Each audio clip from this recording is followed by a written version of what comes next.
Hi, this presentation is called Toulmin Tunes, and the purpose of it is to help you to be able to create an effective Toulmin outline. So here's what you need to know.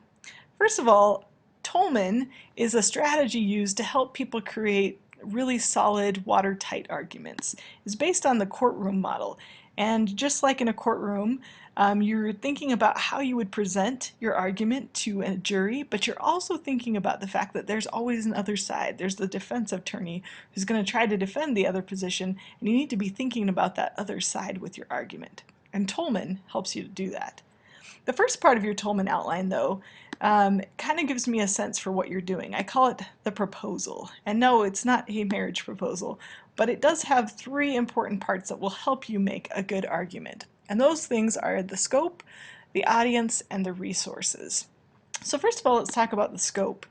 The scope is basically the part of the proposal that lets me know if your topic is just right for a 7 to 10 page paper. If you remember the classic story of Goldilocks, there are kind of three options. Your paper might be too hard, too soft, or hopefully it will be just right. And there are a couple ways to evaluate that.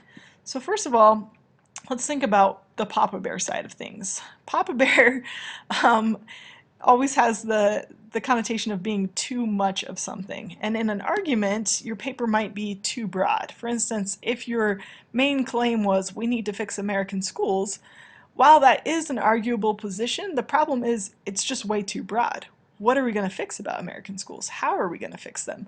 What specific American schools are we talking about? Public schools, private schools, charter schools? Are we talking about elementary schools, high schools? As you can see, right now this is just way too broad. Another problematic thing that could come up is if your topic is too questionable.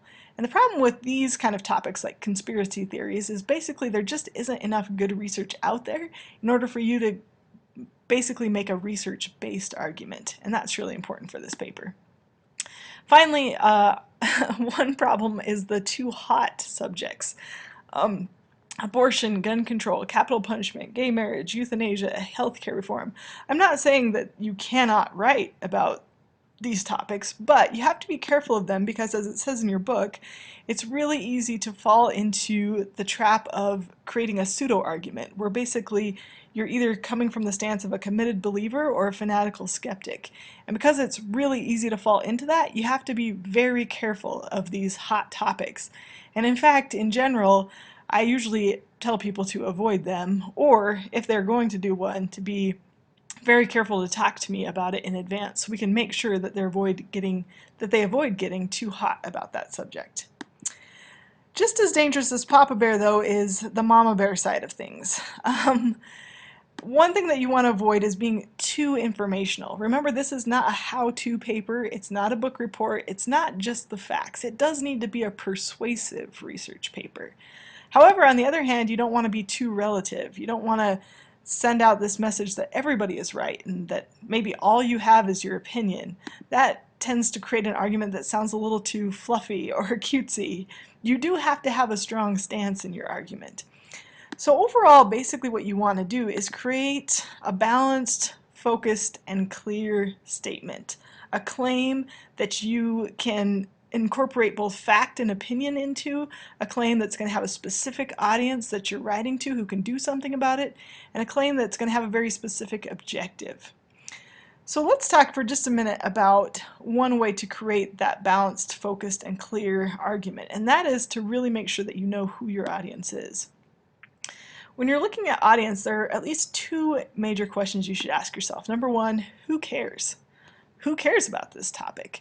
If it's forest fires, for instance, you want to think about who is going to make the biggest difference in whether or not forest fires are going to happen. Is it because they value the environment? Is it because they value the property that they have in the mountains?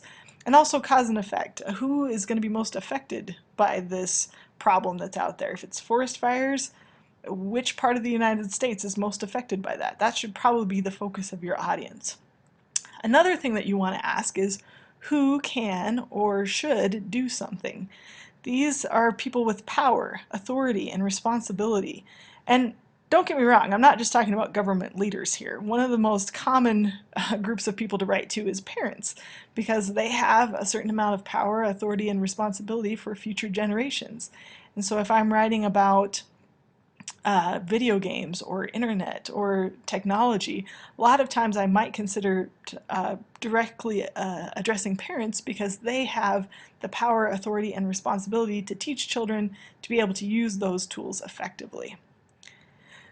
And now, after you have your audience narrowed down, you want to be thinking about what resources that you have so far. And I'm not necessarily judging you by which resources that you use or which resources that you have up to this point, but in a lot of ways, I'm hoping that by recording the resources that you've gathered so far, it'll give you a chance to check yourself.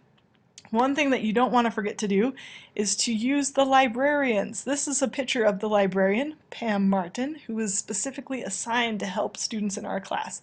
You can use any of the librarians that we have, but keep in mind that these people really understand the 2010 curriculum and they understand what you're trying to do, and so they really can help you. Other resources you want to think about. Obviously, internet articles are an option, and many of you have used those, but also scholarly articles, books, interviews with experts in the field, or your own personal experience. These are valuable resources that could be incorporated in your paper, and that if you haven't considered already, you should definitely start to consider. So overall, this is what you need to do for making your proposal. Stay tuned, and in the next video, I will talk to you about the specifics of making the rest of your Toulmin outline.